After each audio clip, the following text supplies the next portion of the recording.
Is that it? Oh, no, the camera can't see that. Hello, my loves. Hello, my loves. And welcome to Monique and Sydney's Open Relationship. We hope all is doing amazingly well. Hey, Daddy. Hey, Mama. Welcome, my sweetness. Well, thank you. I've been here with you, but That's okay, Daddy, but it's still okay for us to welcome one another.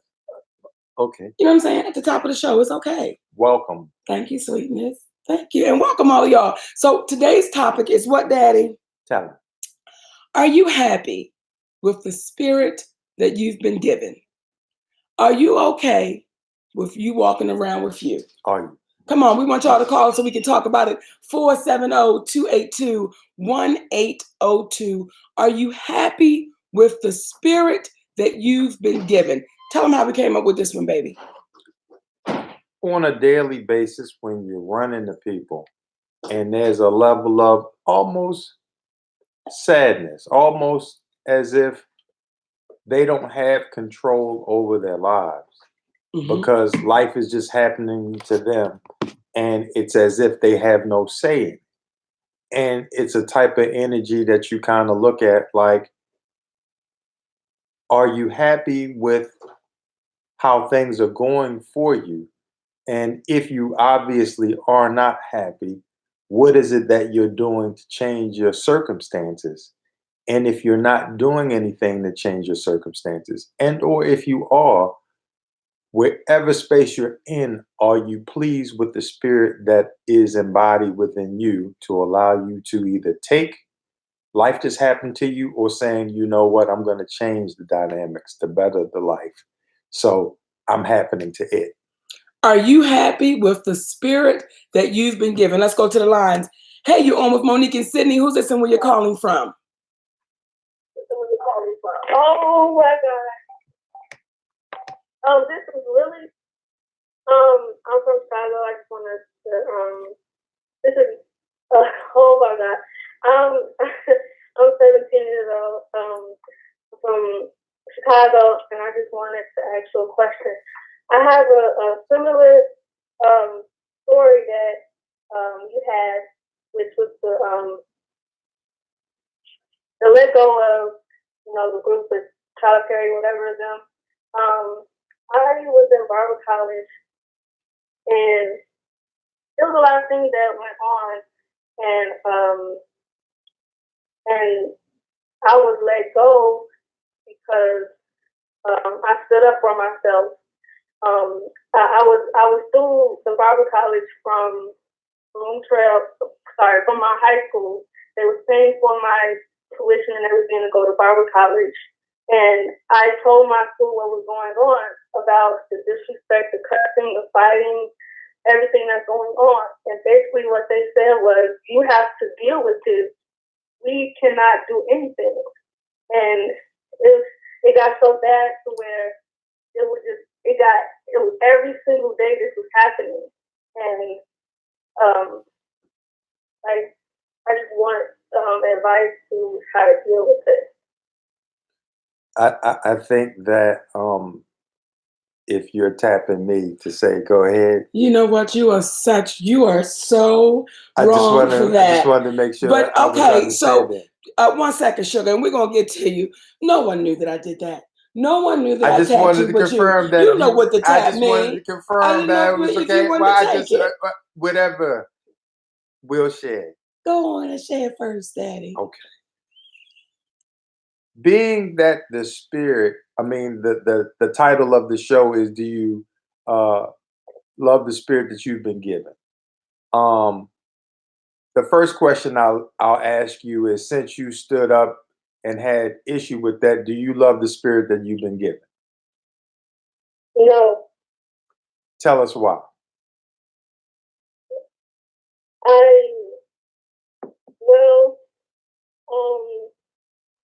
I was the it. Like, I was the person that stood up. I was the person that I was let go.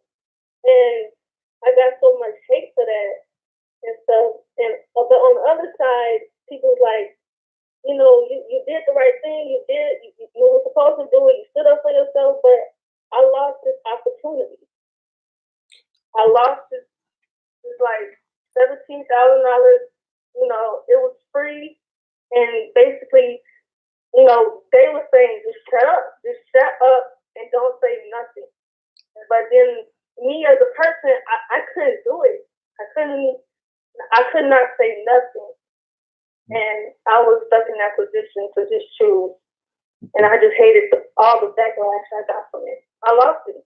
Well, what I'll say is this: if I understood your answer when we said, "Do you love the spirit that you have?" and you said no, we're going to tell you we love the spirit that you have, because if individuals in the world that we live in were as brave as you to say this is wrong, even when you have it on the line, you lost nothing. You gain insight to the magnitude of your integrity. If you allow yourself to receive, that's what it is that you've done.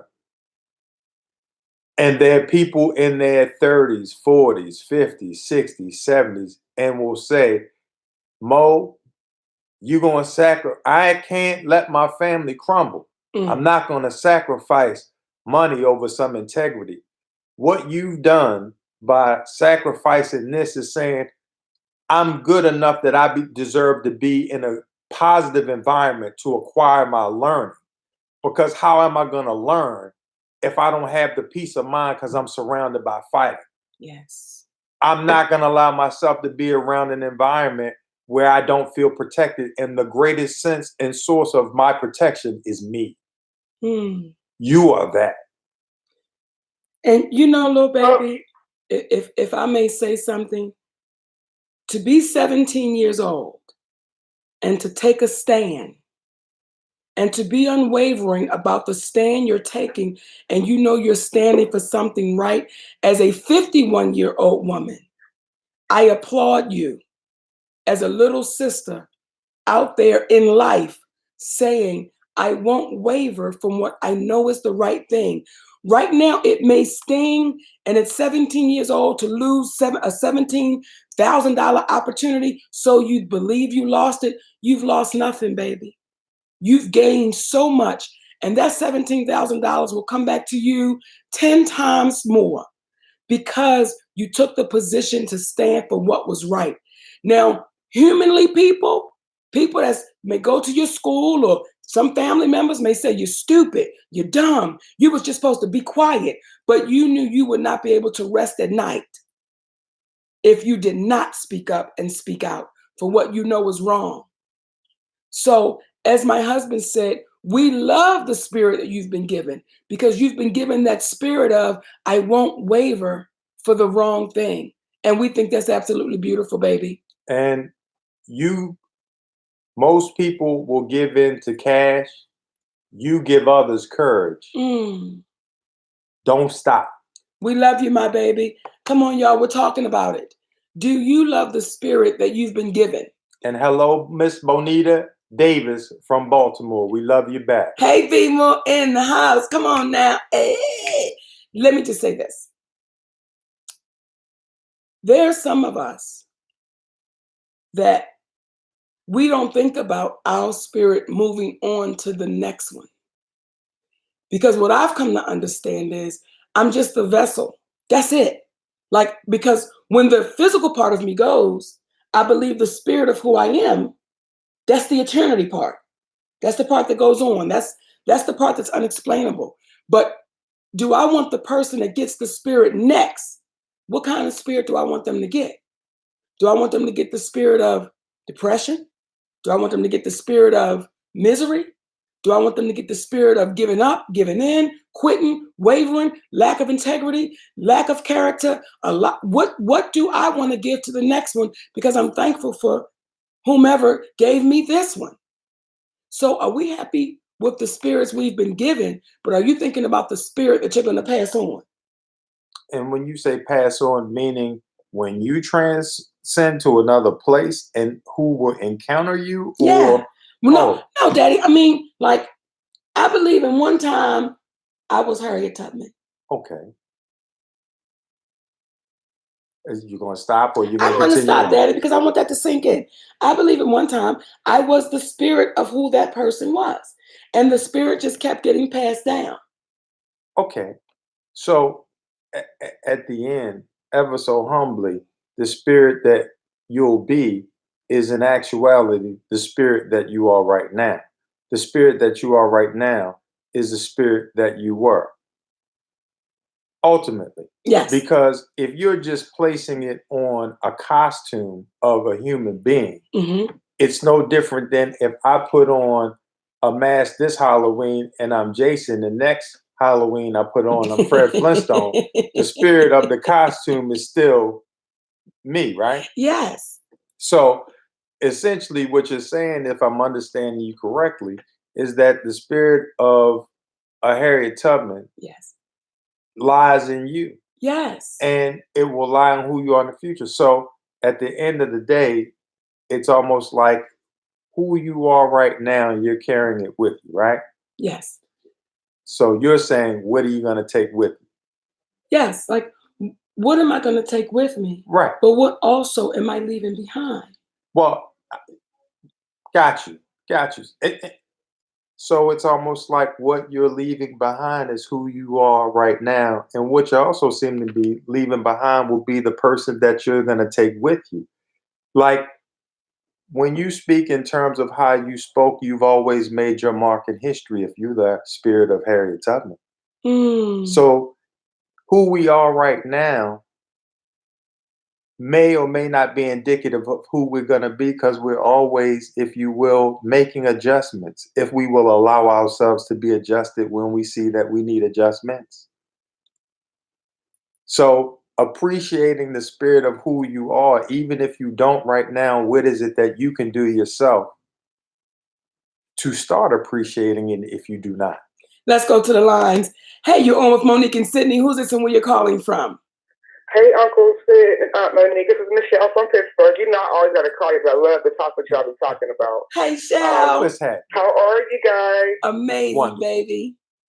Well, you're talking about do you love your spirit? And some Uncle Sid sat with me. He said sometimes we're always evolving. You have to sometimes grow into who you are. And I think that also happens to your spirit. And the reason I say that is I didn't always love my spirit or who I thought I was or who my spirit was. As a young child, I was bullied. I lost my parents young. I was overweight. So there was a lot of bullying young. And I had to grow to love myself. In turn, I had to grow to love the inner part of me as well as the outer part of me. And then with that confidence, I start saying, okay, who is Michelle? Who does she want to be?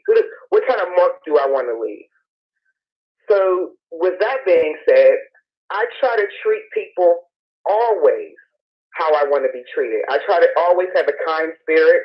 I try to always have a mothering spirit because someone had to be that for me in order for me to grow. And I feel like I got to be that for the next young woman and sometimes young man because every young man doesn't have a mother that has his best interest at heart. Come on, man. Does that make sense? Yes, it does. All the sense in the world. We appreciate that call. We love you, Shell. Thank you. And I want to say one thing before you guys hang up. Come on. I love the gray. Do not change it. Do not cover it because you are rocking it. Thank you, baby. I love you guys. I'll talk to you next week. Love you, baby. Loving the spirit I'm in. Come on. We're talking about it. Do you love the spirit that you're in? When you look in the mirror and the person looking back, what's the conversation that you're having? Is it a reality conversation? Is it a fantasy conversation? Is it a dreaming conversation? Like, what is your spirit saying to you? Because I do believe your spirit talks to you. You know, when people say that little voice, some people call it God. They say, God spoke to my spirit. Did he? Or is that the spirit inside of you speaking to you? They said a little voice said, did it?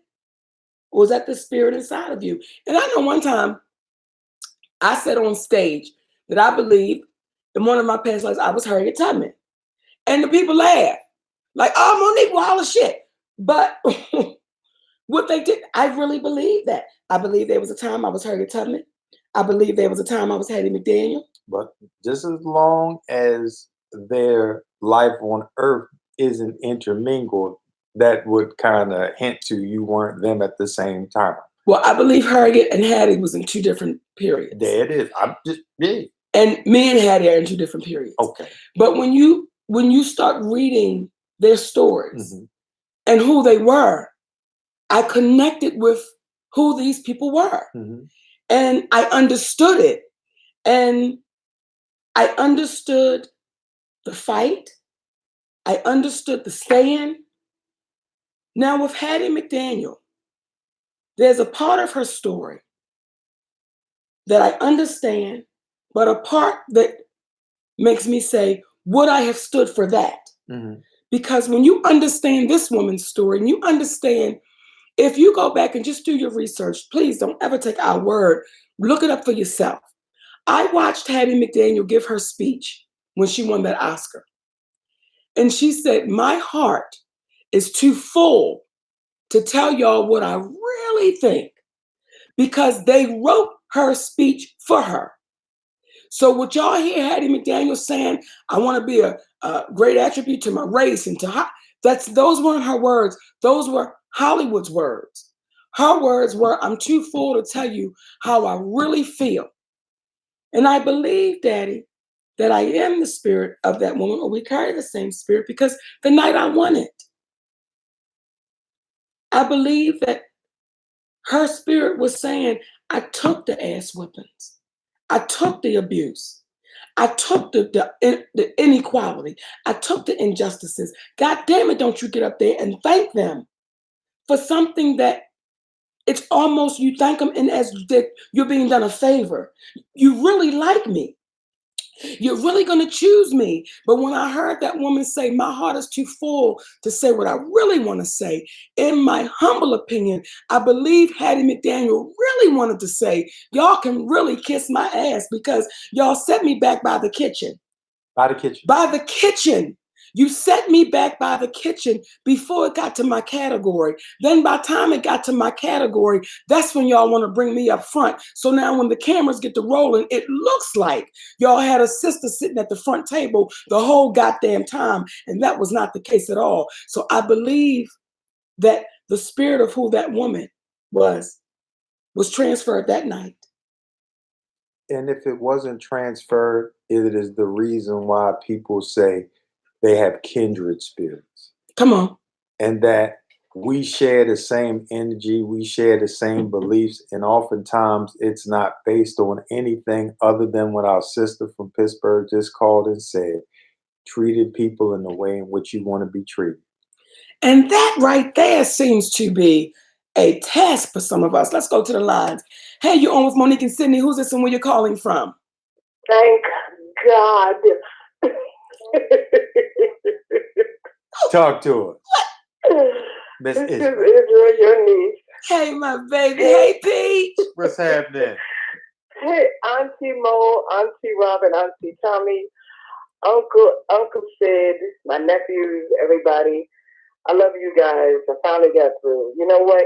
I'm gonna tell you this one point. I'm really proud of you guys for blowing up the way y'all doing on these podcasts and everything, because you know y'all are doing it. But I'm mad as hell because I can't get through. I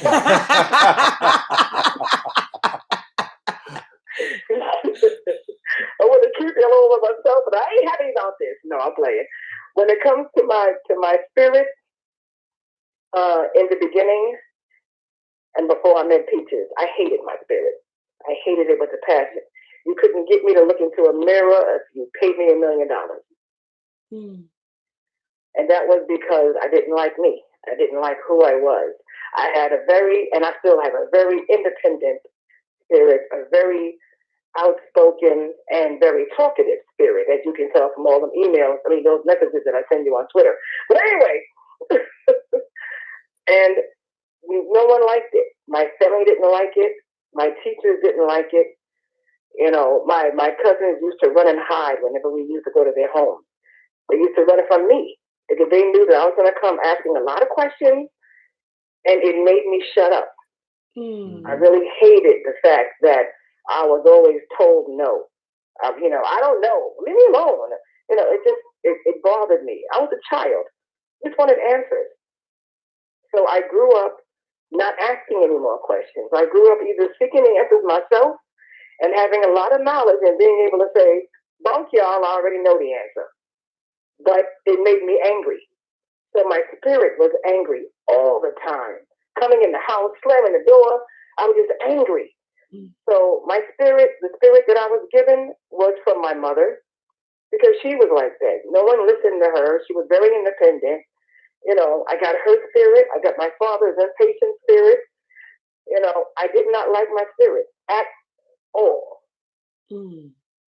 But I had to learn once I found Peaches in my life, and she helped me to mature my spirit and to circumvent around what I've been doing with my spirit and to my spirit.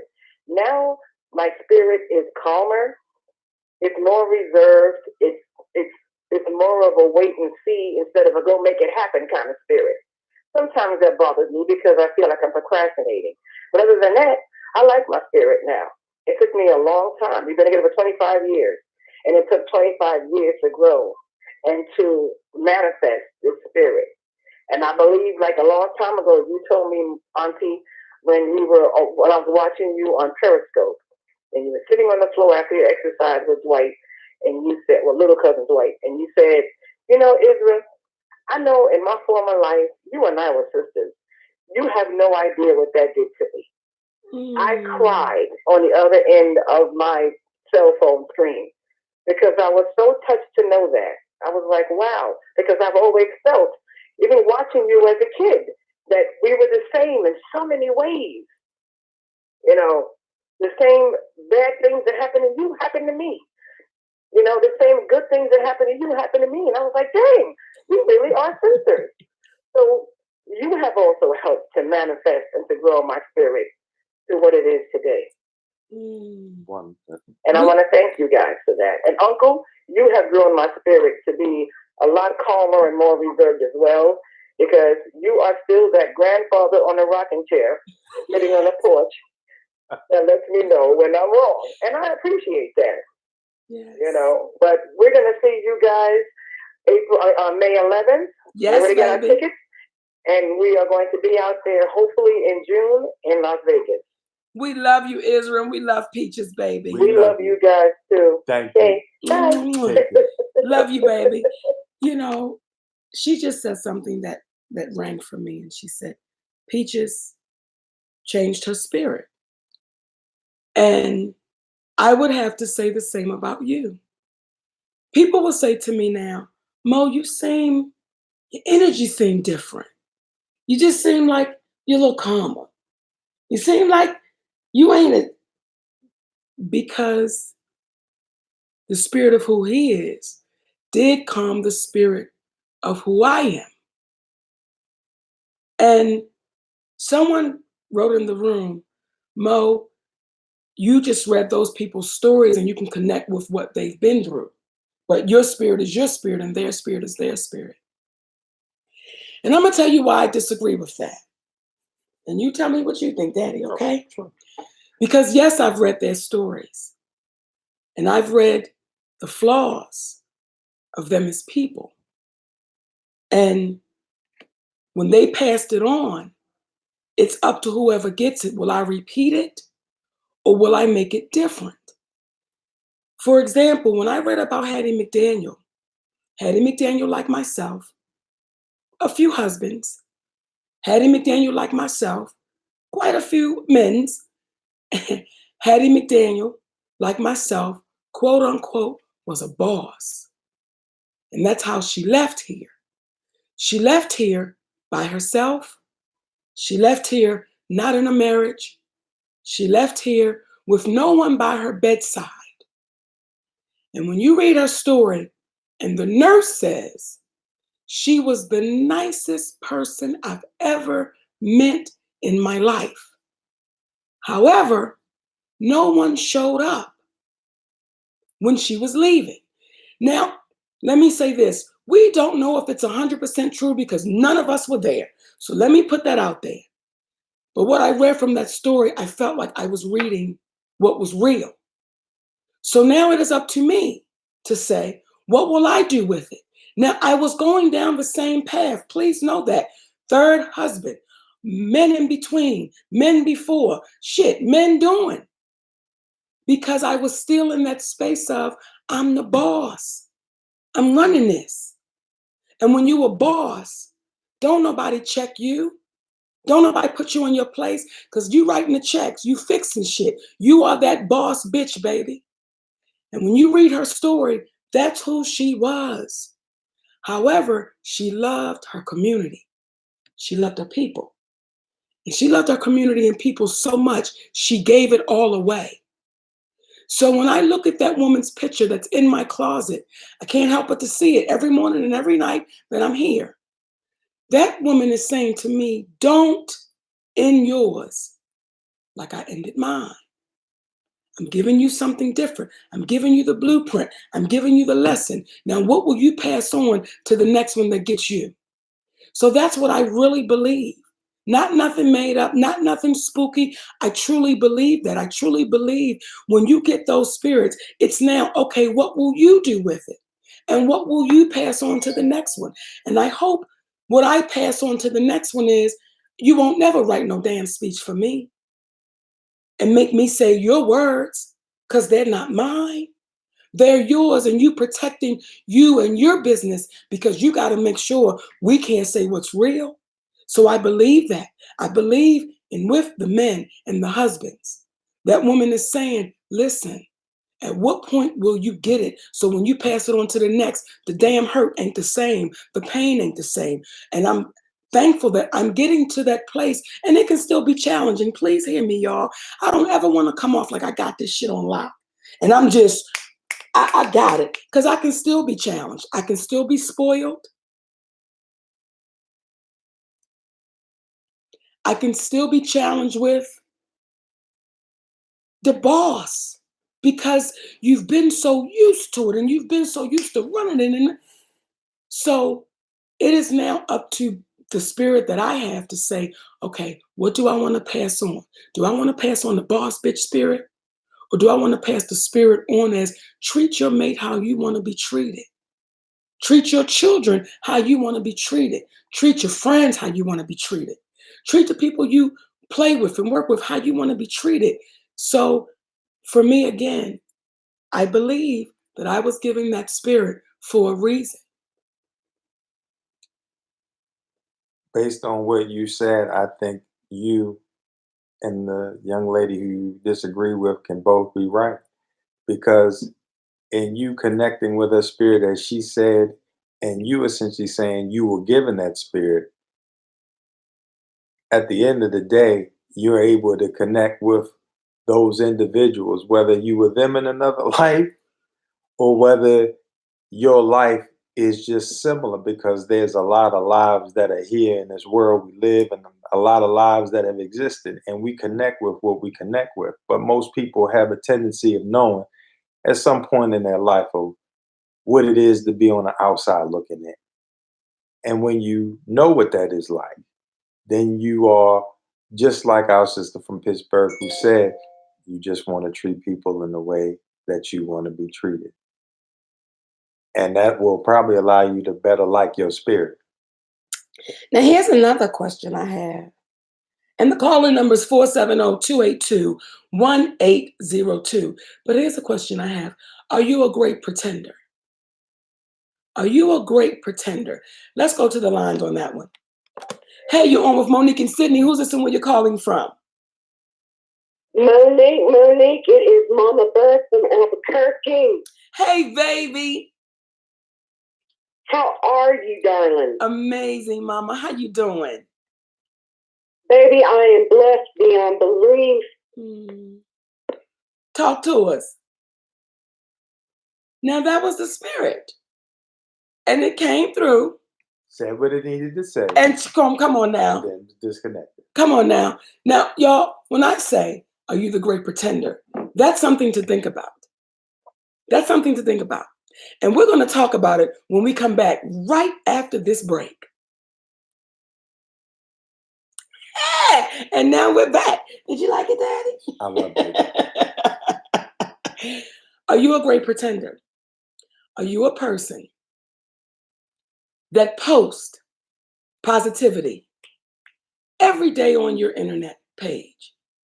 Or are you the person that every time somebody call you up, you got a good tidbit, you got a good word for them, and they always think of you as they always so positive, but when ain't nobody watching, are you crying out loud? Are you that person? Now we know some of them people, the great pretenders, because those are the people too that are not happy with the spirit they've been given, but they pretend. But they're eaten up in the inside because they can't really say out loud, I'm miserable, I'm miserable. or I'm sad, or I'm hurting. So instead of doing that, I'll put it out there. I'll post and I'll send pictures and I'll do beautiful quotes. I'll put it out there. But when you think ain't nobody watching, but we're always being watched, what does the invisible spirit say about the spirit that they're watching with you living? Oh, Let's go to the lines and find out. Hey, you're on with Monique and Sydney. Who's this and where you're calling from? Hello? I don't think they're there, my baby. Harriet? Hattie? They said no. Harriet, Hattie, Ada, Shirley. Come on, y'all. And when we start seeing the great pretenders, do you address it? Or do you just allow them to pretend? But also, when you talk about pretending, sometimes there's a saying that says you got to fake it until you make it. Come on now. So sometimes if people pretend enough to be positive, they can see the benefits of that positivity and kind of stay on that side. Mm. But hopefully, to your point, those individuals that they're challenged with living that way, but it's easier for them to say how they should be living, hopefully they will take account and say, you know what, it's easy for me to say it, but it's a challenge for me to do it, and let me work on the doing part. That's why when you say to me, and or have said it was me that helped you change, nah, I that made you change. It was you that made the change. We just had the conversations that you decided I'm gonna take what we discussed and I'm gonna do something for myself, because oftentimes people will talk as if the remedy was the other person when the remedy and the cure is you, because you are always the one that have to put in the work. The other person is just sharing things with you that either you can receive or can't receive. So it's completely up to you, Mom. Come on, y'all. We're talking about it. Are you happy with the spirit you've been given? Hey, you're on with Monique and Sydney. Who's this and where you're calling from? This is Jared from Atlanta. Hey, baby, talk to us. Well, first, I just wanted to say thanks, y'all, for all y'all do. Thank you, baby. Thank you. Yeah, and it was interesting. This is my first time caller, first time listener, and I was Welcome. listening. I love it. And what I wanted to say was, is based on what you guys. It's ironic that this is my first subject that y'all were covering. Is Mo and I met at a gym about 7 years ago, and we worked out at the same place. You may remember I brought you a tank top randomly at a gym. From my old job, if you remember, in a yoga mat, 1,000,000 years ago. Wow, and baby. and I remember we would see each other every morning, and I remember seeing you, and I remember watching you. It was amazing to see a person be so intentional with what they want to do with their body, and by that their spirit, because I feel like the two are connected. And it was something that stuck with me. And right about that time, I became HIV positive. And I remember, for some reason, that always stuck with me. And it challenged me over these past many years since that happened, to learn to love whatever it is that I have. Yes. Come on. And that spirit comes with that. And it taught me to love what it is, whatever it is that I have, and to navigate it with that always top of mind. So I just thought, for what it's worth, to call and say thanks to y'all for bringing this up. Thank you, my baby. And thank you for saying what you just said, because you don't even realize how many people you just helped by making that comment. Yes. Yeah. I was going to say, and from that, I had the opportunity with that job to go and tell my story in front of 1,000 people at a conference. And I remember watching old videos of Mo's to at least be able to break it up with giggles, but to still get that point in. So I just couldn't say thank you enough. We love you, baby. And thank you back. Thank you, brother. Oh, I'm sorry, sweetness. Come on, y'all. Are you happy with the spirit you've been given? And that's really interesting that Jared called and made that comment, because oftentimes, and I can't say all the time, but oftentimes our gay babies, our bisexual babies don't like who they are simply because their spirit's been beaten up so much. Well, here's the thing. You can take Jared, you know those little things they wrap around trees, they're little people, but their hands are connected? Yes. You can take Jared's hand and connect them to anyone, USA, anyone around the world, not specific to their sexuality or anything, because what he just said was, I had enough courage to share something with the world that in certain arenas I'm supposed to be ashamed of it. And by the spirit, or due to the spirit that he has, not realizing that he can free other people up to not be embarrassed by things that one would commonly be embarrassed about, so that we get into a society that is not embarrassed by who they are, because the people who are surrounding them are not judging them for who they are. Now, if you do something that's illegal, out of the way, you got to make that disclaimer for those that say, well, nobody. Right. So short of that, if you are black, if you are white, if you are heavy, if you are light, if you are gay, if you are straight, if the front of your house does or does not have a gate, come on, you should not be discriminated or looked at differently. And if you are, because of all of what you don't have, you must first not be the person who is ashamed of who you are. Because when he shared what he shared, I guarantee you there were many people who came out to him, and it didn't even have to be specific to having HIV, because they're secrets in people's lives, which are in turn, for lack of a better word, their HIV, their thing that they would be embarrassed to say. So thank you for being courageous enough to share that with us. Come on, y'all, we're talking about it. Are you happy with the spirit you've been given? Like, I really like that call. I like all the calls, but the 17-year-old baby and Brother Jared, they say things out loud, y'all, that normally we don't say out loud. Shit, I've known people with HIV, their families don't even know it, out of fear of what might happen. So when you got a 17-year-old baby saying, this ain't right, and I gotta say it ain't right, and brave enough to do it, what we do want y'all to understand, for as motivational as y'all say we are to y'all, please know y'all are as motivational to us. Because to hear those stories, it says, that's right, we in this together. Come on, let's go to the lines. Hey, you're on with Monique and Sydney. Who's this and where you calling from? Hi, my name is Michelle, and I'm calling from Atlanta. Hey, baby. I want to say thank you guys for this topic. The topic was about my spirit.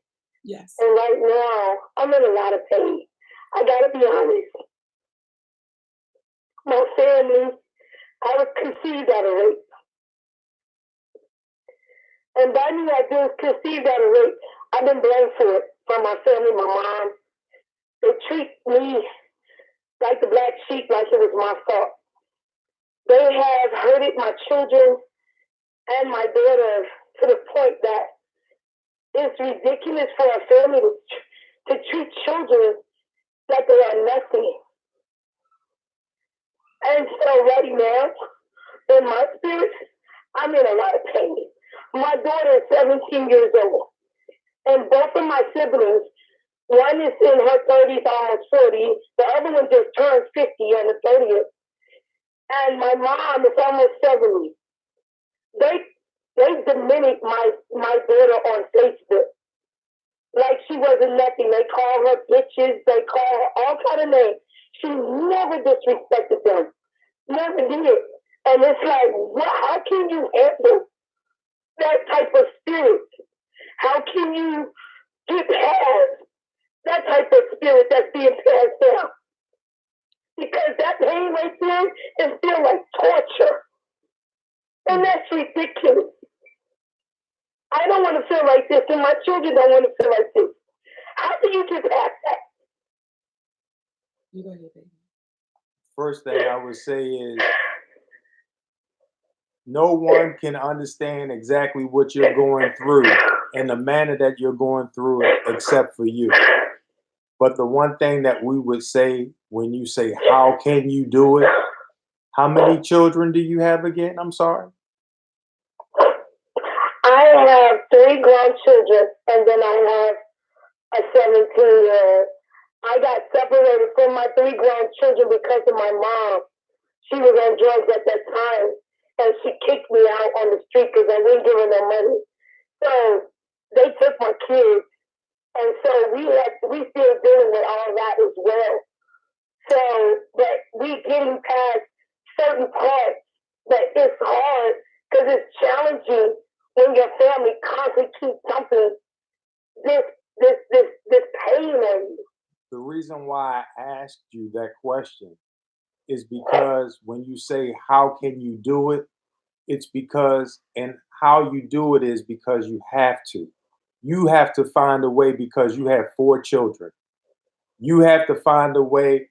I saw a beautiful story the other day, and I can't think of the gentleman's name. I want to say Josh Allen, but I know I'm getting it wrong. But it was a young man who was in high school who played football.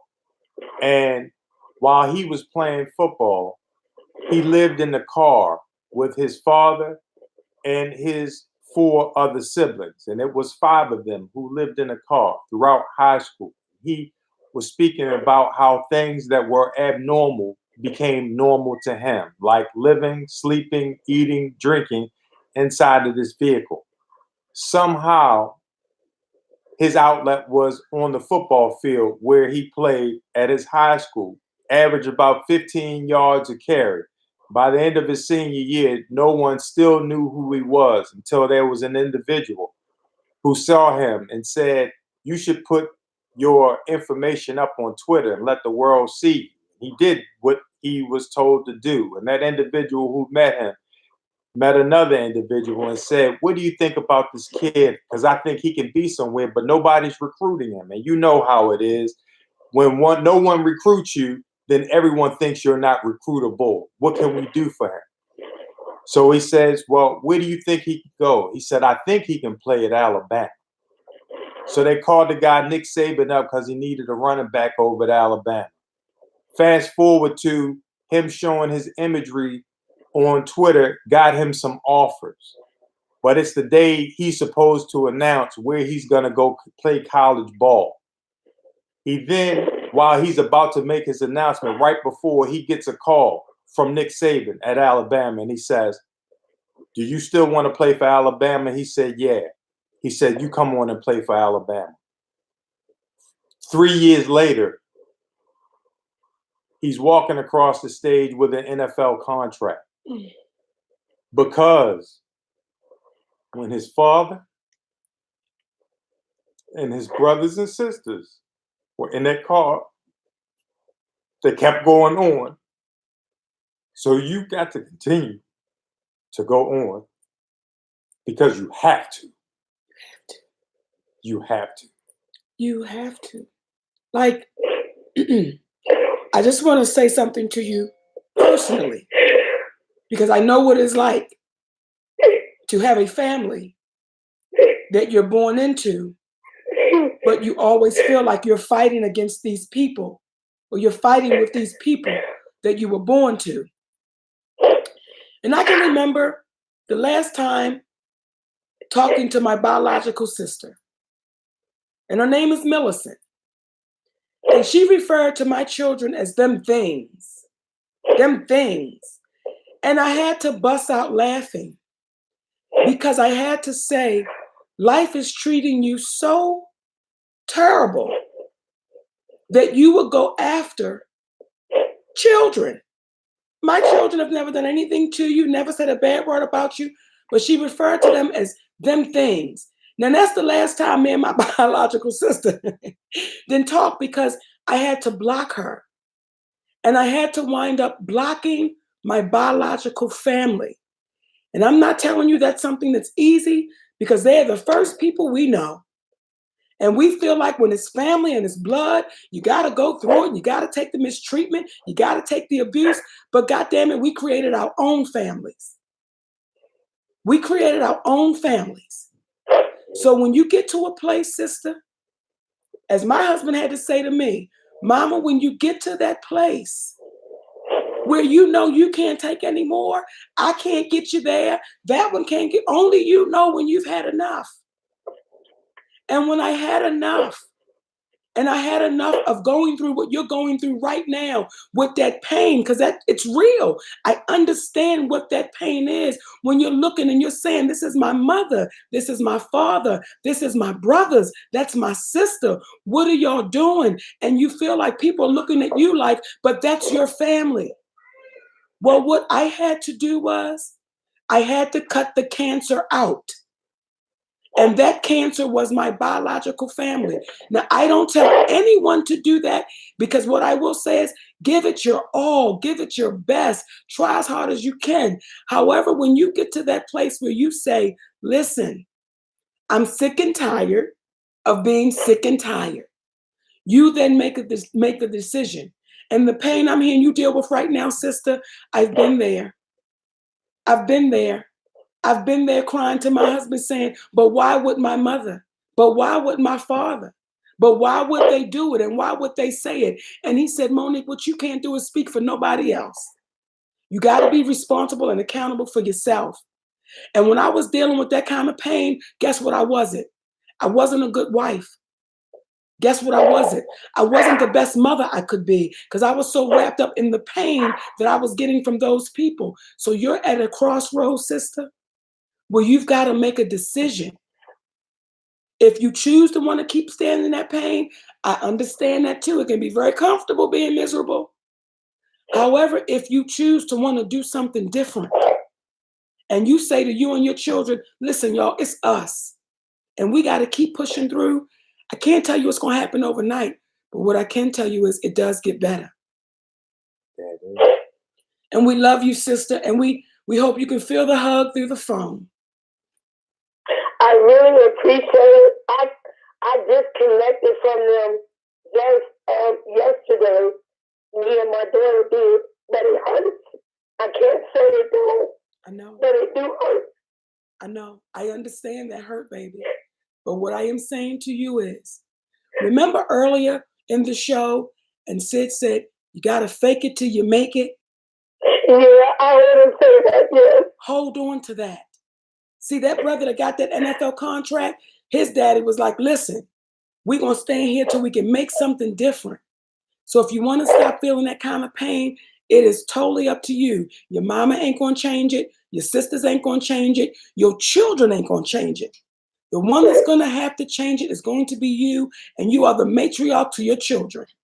So show them what your mama didn't show you, and that's goddamn happiness. Show them something different. Okay. We love you, baby. Thanks for calling. I love you guys. Thank you guys so much. Thank you. Y'all, this is why we do this show. And it's that time. And it is that time for us to say, damn, Master Day. So listen, we do the show because it helps us as a community. And not just the Black community, the community of us as people.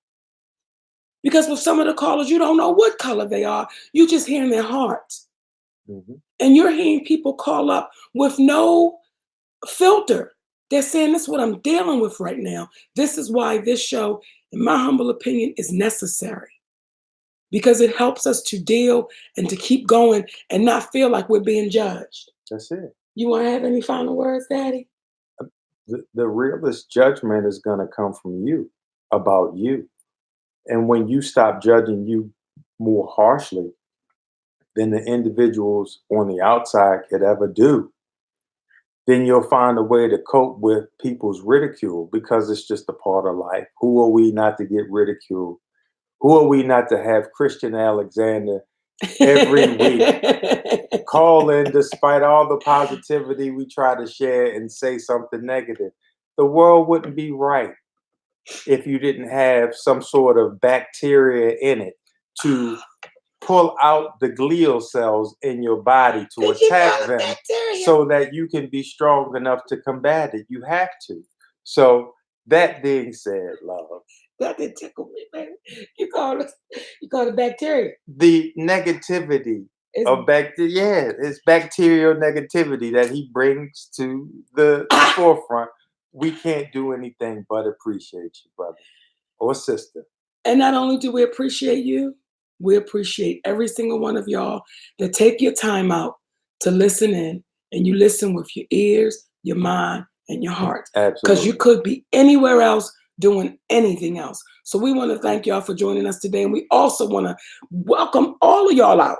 We want to welcome y'all all out to the show in Vegas. Monique Does Vegas. It's a different kind of thing. That's all different. It's a different kind of thing. Thursday, Friday, and Saturday. 1 Thursday, 2 Friday, and 2 Saturday. Y'all don't want to miss these shows, baby, because it's a lot of fun and something Might as well different. shout out the Apollo. Got to shout out the Apollo. May the 11th, our annual Mother's Day show at the Apollo, world famous Apollo in Harlem, New York. So for all of our babies in New York, New Jersey, Delaware, Boston. You like I said that? I love it. We want y'all to all come out, babies. We love y'all so much. And like my daddy always says, the mind is like a parachute. It's no good unless it's open. We love y'all. For free. Mwah. Bye, my babies. Okay, Daddy. Our grandbaby, she's coming up in here. Hey, sweet baby, wait a minute. See, this is the part when we get on TV and the commercials is running, y'all don't see this part, but this is the part y'all gonna see here, because we done just got on some new equipment and don't know how to shut it down. What you seeing, baby?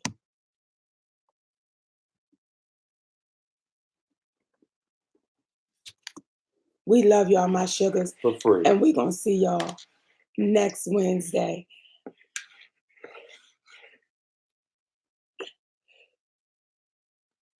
Baby, you do this one all the time. Daddy, I got this. I got that. Right, see, bam. Could you go get mommy, baby? Thank you, sweetness. We're gonna figure it out, y'all. I don't know where this is, my baby. Hi, sugar. We're still up because we don't know how to go down. I'm trying to cut this out. Daddy, mo feed five, my daddy. Hood shit. That's what they said. Say daddy one more time. I've got to respect what they're asking. That's it. There's a little insert button right here. We just gonna click it. Oh, sugar, you know why? Because I'm on the wrong thing. This is the right thing.